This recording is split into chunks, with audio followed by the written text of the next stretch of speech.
Good evening. 2 days ago, YouTube took down a newly recorded interview with President Trump because he made claims about election integrity that they allegedly say went against their community guidelines.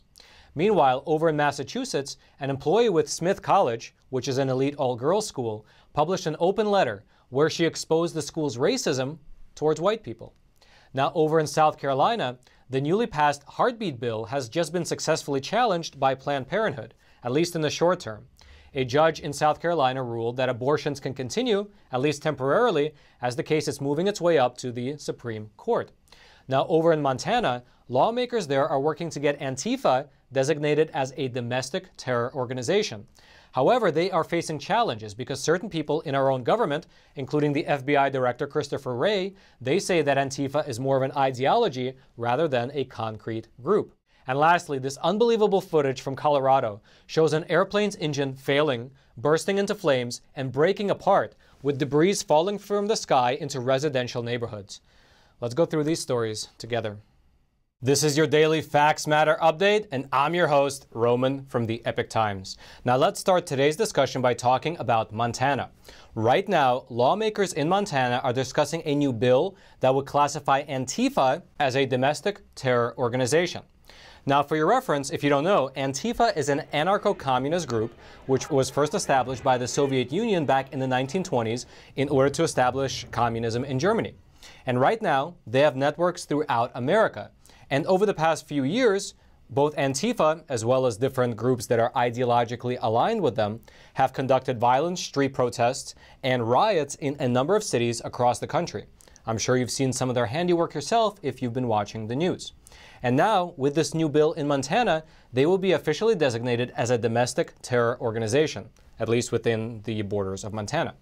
One of the Republican lawmakers who is arguing for this bill said it this way: "The move would send a message that we as a state won't tolerate a group like this coming into our state."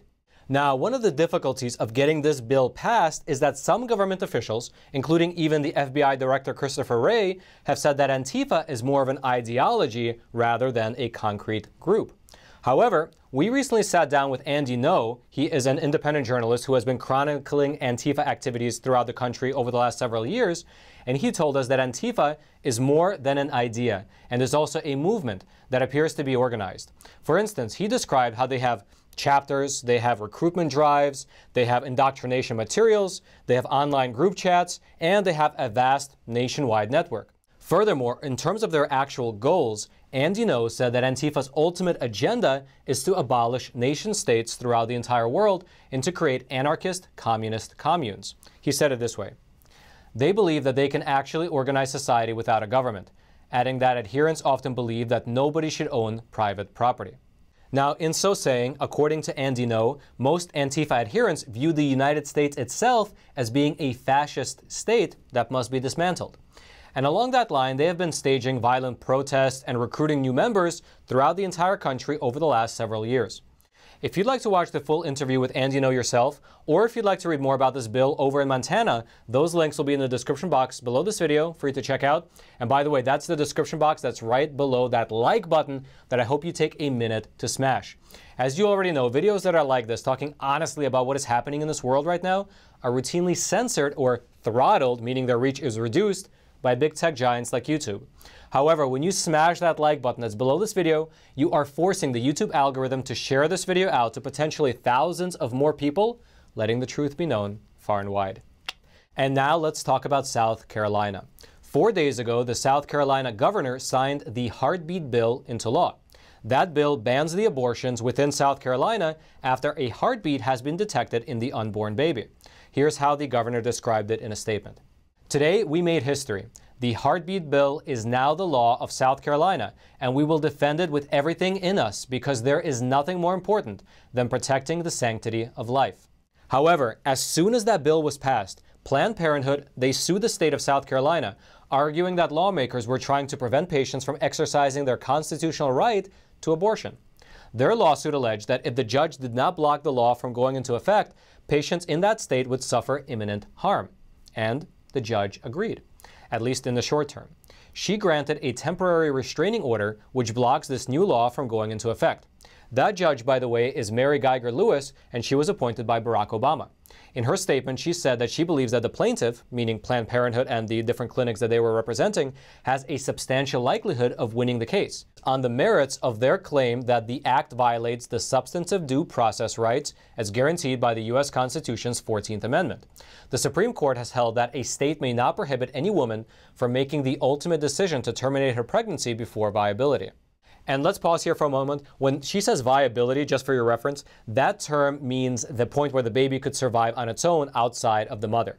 The judge then continued, "Yet the act expressly bars the provision of nearly all abortions in South Carolina upon detection of embryonic or fetal cardiac activity, which may occur as early as 6 weeks of pregnancy, or even sooner.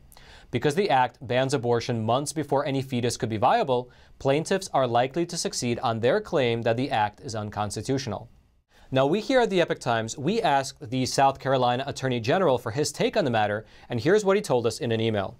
"We believe the heartbeat law is constitutional and deserves a vigorous defense to the U.S. Supreme Court if necessary. Every generation has a right and a duty to revisit issues as important as this one. The heartbeat law protects life. Nothing is more important or fundamental. Today's temporary restraining order is only a first step, but the legal fight has just begun." So we'll be keeping an eye on this case as it's making its way up through the courts and potentially even reaches the Supreme Court. If you'd like to read the details of this case for yourself, that link will be in the description box below this video for you to check out.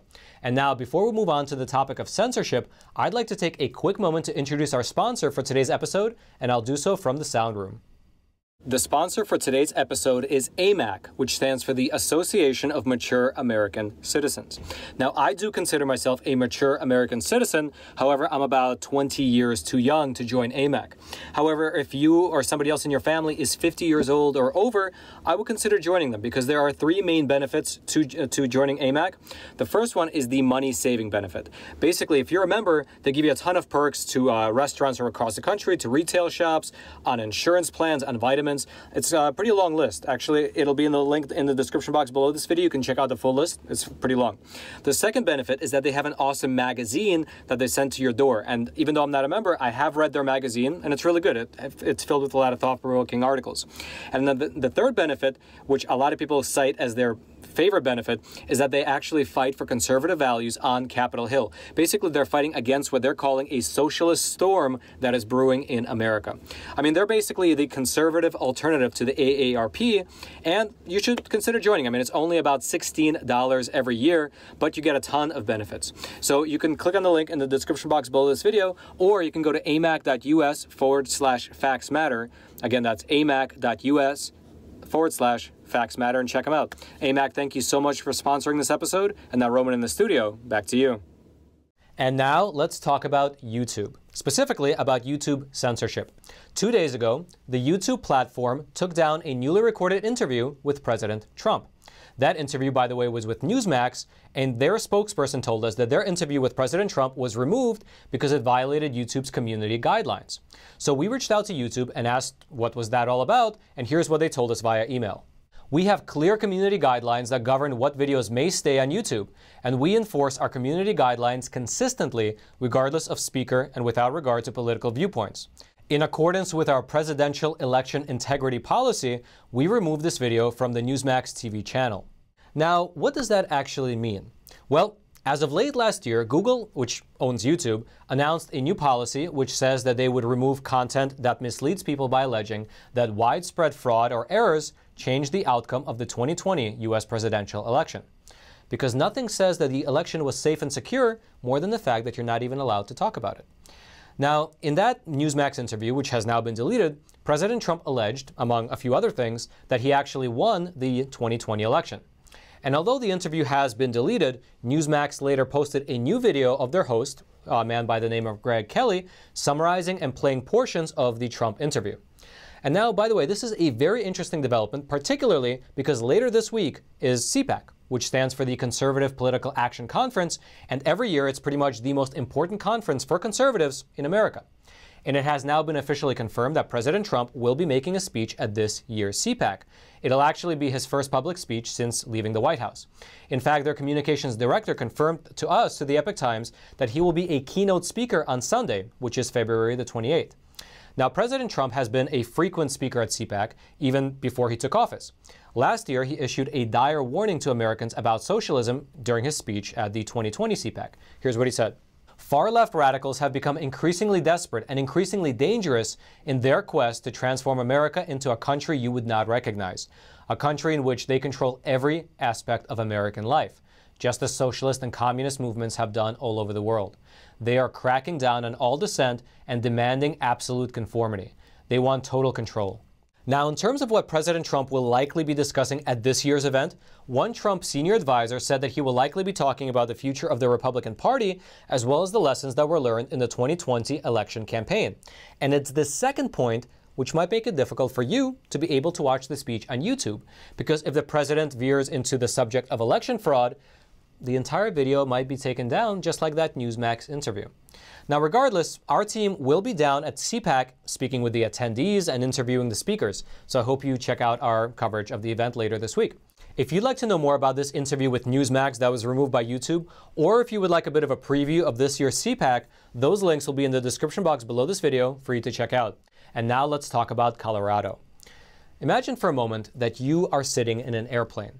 You just left Denver and you are flying to warm, beautiful Honolulu for vacation. You're sitting in your seat, you turn your head slightly, and then you see this out your window.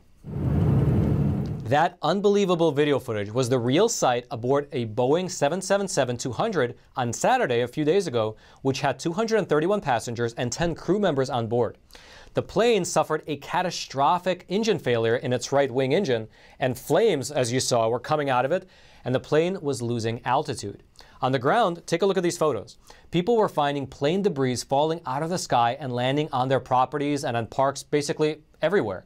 Miraculously, the plane landed safely at Denver International Airport, and according to local authorities, no one either on board the plane or on the ground was hurt, although a lot of people reportedly were deeply shaken. I know I would be.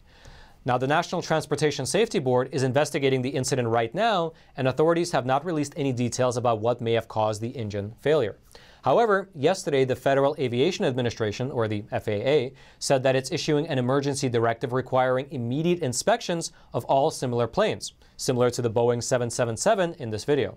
The agency's director clarified that this means that some airplanes will likely be removed from service amid the inspections. Now, if you'd like to watch that video for yourself or see some of those photos of the debris falling from the sky into the ground, those links will be in the description box below this video for you to check out. And now let's switch gears a little bit and talk about a less controversial topic: racism. A staffer at Smith College has resigned, and she published a letter accusing the school of creating a racially hostile environment against white people. And for your reference, by the way, Smith College is an elite women's school in Massachusetts. Now, this staffer, her name is Jody Shaw, she used to be a student support coordinator at the college. However, she recently sent a resignation letter to the college's leadership saying that the environment left her physically and mentally debilitated. In the letter, she wrote that, "I can no longer work in this environment, nor can I remain silent about a matter so central to basic human dignity and freedom." Now, what exactly is she referring to? Well, in that letter, she said that the culture of the school had changed forcefully after a 2018 incident when a black student accused a white staffer of racism for calling college campus security on her. An investigation showed no evidence of racial bias, but the college put in place a list of initiatives aimed at fighting systemic racism on campus. However, based on the staffer's account, the ideology that was driving these efforts seemed more concerned about inflaming anti-white sentiment rather than mitigating any form of racism. Here's what she said in her letter. "I endured racially hostile comments and was expected to participate in racially prejudicial behaviors as a continued condition of my employment. I endured meetings in which another staff member violently banged his fist on the table, chanting 'rich white women, in reference to Smith alumni. I listened to my supervisor openly name preferred racial quotas for job openings in our department. I was given supplemental literature in which the world's population was reduced to two categories: dominant group members and subordinated group members, based solely on characteristics like race." Now, in that same resignation letter, she then went on to say, "Every day, I watch my colleagues manage student conflict through the lens of race, projecting rigid assumptions and stereotypes on students, thereby reducing them to the color of their skin.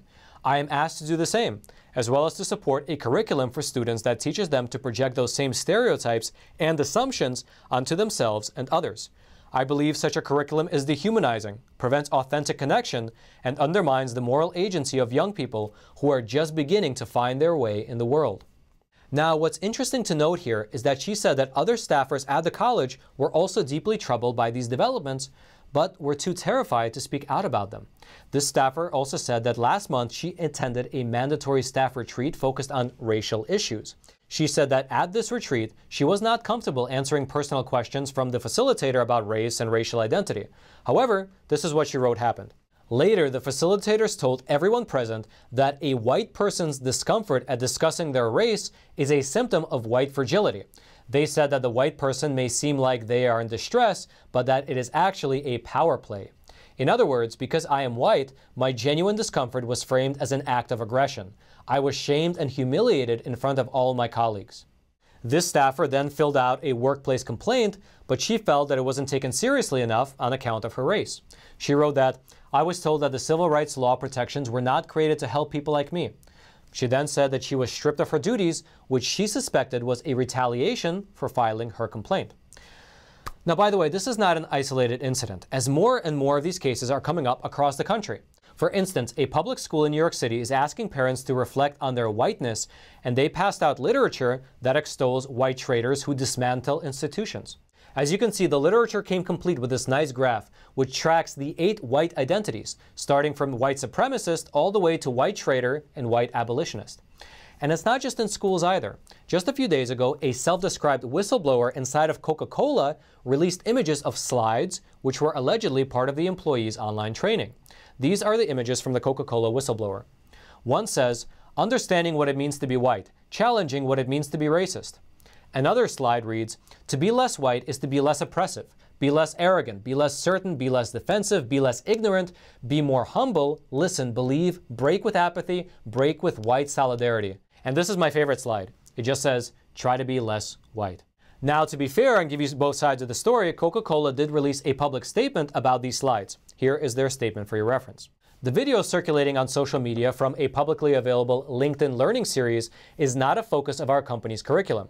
Our Better Together global learning curriculums are part of a learning plan to help build an inclusive workplace. It is comprised of a number of short vignettes, each a few minutes long. The training includes access to LinkedIn Learning on a variety of topics, including on diversity, equity, and inclusion. We will continue to refine this curriculum.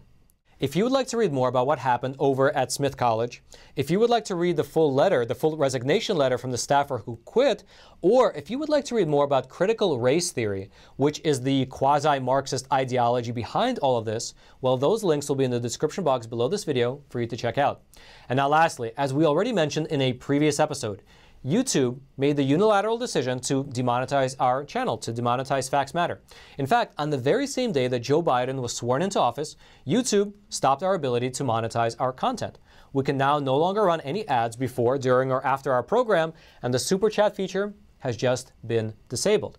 Which, if you know anything about independent publishers like the Epoch Times, cutting off advertising is basically like choking us out. It's basically like stifling the freedom of press, although it's done in a very roundabout way where there is culpable deniability.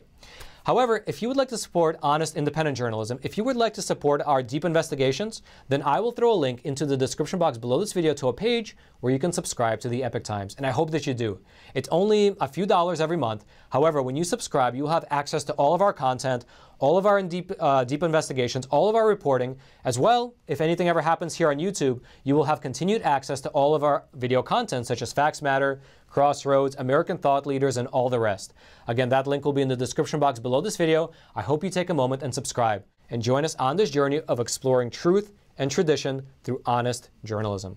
And now lastly, if you haven't already, smash that like button for the YouTube algorithm, subscribe to this YouTube channel to get honest news reporting delivered directly into your YouTube feed while you still can. And until next time, I'm your host, Roman from the Epoch Times. Stay informed and stay free.